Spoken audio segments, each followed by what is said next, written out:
Welcome back to another technical deep dive here in the Debug Zone.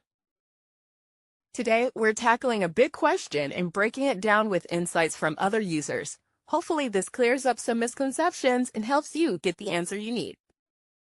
So, buckle up, stay a little curious, and let's jump right in.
And that's a wrap.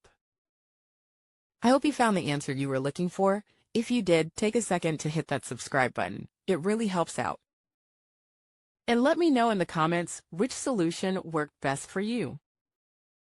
See you next time in the Debug Zone.